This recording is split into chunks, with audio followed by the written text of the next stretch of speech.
જૂના જમાનાની વાત છે. એક વખતે એક ઘોડો બીજા જંગલી પ્રાણીઓની જેમ જંગલમાં રહેતો હતો અને માણસે તેના ઉપયોગ કરવા માંડ્યો નહોતો. ઘોડાએ જંગલમાં એક હરિયાળી જમીનનો ટુકડો બોટી લીધો હતો અને પોતે એકલો જ તેમાં ચરતો હતો. કોઈ કહેતા કોઈને એમાં પેસવા દેતો નહોતો, પરંતુ એક અલમસ્ત સાબરથી આ સહન થયું નહીં. અહીંનું હરિયાળું ઘાસ જોઈ એની દાઢ પણ સરકી. ઘોડાને ન ગણકારતા એ તો માથા ભારે થઈને અહીં જ ચરવા લાગ્યું. એટલું જ નહીં, પણ ચરતા ચરતા પોતાના પાછલા પગે ધૂળ પણ ઉડાડવા લાગ્યું. ચોરી પર આવી શિરચોરી. આ જમીનના ઘણા વખતથી ધણી દોરી બની બેઠેલા ઘોડાથી કેમ સહી જાય? એણે સાબરને અહીંથી હાંકી કાઢવા માટે થાય એટલા ધમપછાડા કર્યા, પરંતુ સાબર એના માથાનું મળ્યું હતું, એટલે ઘોડાનું કંઈ કહેતા કંઈ ઉપજતું નહોતું. આ સમય દરમિયાન એક માણસ ત્યાંથી નીકળ્યો. ઘોડાએ ઈશારો કરી એને પોતાની પાસે બોલાવ્યો અને હરવે રહીને પોતાનું રૂપ વર્ણવ્યું.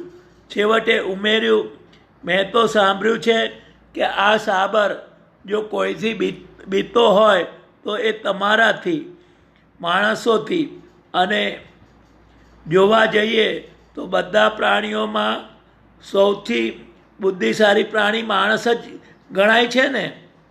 તો ભાઈ, આ સાબરને અહીંથી હાંકી કાઢવામાં તમે મને મદદ કરો. માણસે હરખાઈને કહ્યું, કેમ નહીં, હું તને ચોક્કસ મદદ કરું. અને હા, સાબરને હાંકી કાઢવાની એક યુક્તિ પણ મગજમાં પડેલી છે, પરંતુ હા, તારે મને થોડોક ટેકો કરવાનો રહેશે. ઘોડો બોલ્યો, તમને ટેકો કરીશ, મારી ગરજે. તમારી સાથે રહી બધી મદદ કરવા તૈયાર છું. મારે તો કોઈ પણ ભોગે આ સાબરની બલાને અહીંથી હાંકી કાઢવી છે. માણસે ધીમે રહીને કહ્યું, એમાં તારી સહેજ સાજ મદદ લેવાની છે, બીજું કાંઈ કરવાનું નથી. તારા મોંમાં આ એક નાનકડી વસ્તુ ઘાલવાની છે. ઘોડાએ જવાબ આપ્યો, એમાં શું? તરત જ માણસે ઘોડાના મોંમાં ઘાલવાનું ચોકઠું તૈયાર કર્યું અને હરવે રહીને તે ઘોડાના મોંમાં નાખ્યું. એટલું પતાવ્યા પછી માણસે કહ્યું, હવે ફક્ત એક જ ચીજ બાકી છે. તારા પર પલાણ નાખીને હું ચડું એટલી જ વાર છે. પછી અબઘડી સાબરને હું અહીંથી ભગાડું છું. ઘોડો કબૂલ થયો. ઘોડા પર પલાણ નાખી માણસ એના પર ચડી બેઠો. પછી ઘોડેસવાર બનીને હાથમાં હથિયાર સાથે માણસ સાબરની પછવાડે આદુ ખાઈને પડ્યો. માણસના હથિયાર આગળ સાબરનું કંઈ ન ચાલ્યું. એ હરિયાળી જમીનમાંથી ભાગી છૂટ્યું અને જાડીમાં છૂમંતર થઈ ગયું.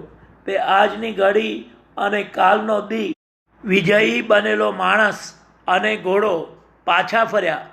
માણસે મોંમાં નાખેલું ચોકઠું અને પીઠ પર રાખેલું પલાણ ઘોડાને ખૂબ ખૂંચતું હતું, પરંતુ સાબરને હાંકી કાઢવાની લાલચે અત્યાર સુધી એણે આ બધું સહન કર્યું હતું. બધું કામ હવે પતી ગયું હતું, એટલે ઘોડાએ માણસને, કામ હવે પાર પડી ગયું છે, હવે ચોકઠું અને પલાણ કાઢી લો અને તમે હેઠા ઉતરો તો. પરંતુ માણસ કાંઈ કાચી માટીનો નહોતો. માણસે ન તો ઘોડાના મોંમાંથી ચોકઠું કાઢ્યું અને ન એની પીઠ પરનું પલાણ લઈ લીધું કે ન પોતે એના પરથી નીચે ઉતર્યો. ત્યારથી માણસ ઘોડાનો માલિક બનીને બેઠો છે. બેની લડાઈમાં ત્રીજો ફાવી જાય.